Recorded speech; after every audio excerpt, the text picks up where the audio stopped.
Everyone knows that Mage is one of, if not the best class in Dungeons, but it can get quite complicated if you don't know what you're doing. In today's video, I'm going to go over everything you need to know on how to complete and thrive on each floor in Dungeons. So let's get right into the video.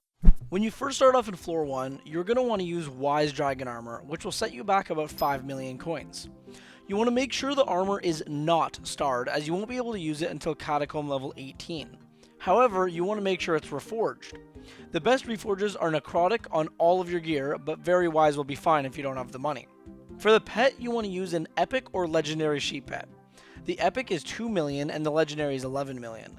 If you can't afford the legendary, an epic will do just fine for now. The weapon you want to use is a bonzo staff, as this is a really good starting weapon. You want to get the heroic reforge on it as soon as possible. Some other items that are also very good for starting off are the Wand of Healing, which requires Zombie Slayer 1, and the Zombie Sword. Both of these items will be used for the rest of your dungeon playtime, as they can be upgraded as you get better.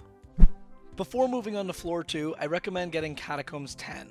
Once you reach this level, it's going to be all the same gear, but you want to make sure you have the necrotic reforge on everything instead of very wise. Before moving on to floor 3, you should get Catacombs 18. Here you want to get a 5-starred Wise Dragon Armor and switch the reforge on your chestplate from necrotic to loving. You also want to look into switching your weapon from the Bonzo Staff to the Frozen Scythe. However, if you have the floor 4 completion and a little bit of extra cash laying around, you can get the Spirit Scepter, which will last you till floor 6. Nothing changes on floor 4, so we're just going to skip it. Once you get around Catacomb 20, you can move on to floor 5, where you will use the same gear, except if you didn't already buy the Spirit Scepter, now is the time to do it. You can also switch your helmet to Shadow Goggles. I also recommend upgrading your sheep pet to Legendary now, but if money is a severe issue, you can wait until floor 6. Before you move on to floor 6, you're going to want to reach Catacombs 24. Here, you will switch your gear to 3/4 Necromancer Lord Armor, and keep the Shadow Goggles as your helmet. Your sheep pet needs to be legendary now. And for your weapon, you can keep using the Spirit Scepter if money is a huge problem, but it is highly recommended that you switch to the Midas Staff.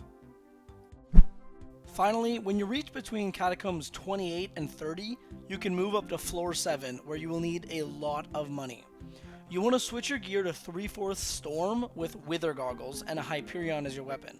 If you are doing a lot of damage, you can switch your pet over to a legendary blue whale, which will give you a little more health. If you found this video helpful or enjoyed this style of content, please let me know in the comments and consider liking and subscribing to help me reach my 1,000 subscriber goal. If this video reaches 100 likes, I might consider posting more than bi-yearly content. Anyways, thanks for watching, and I'll see you guys next time.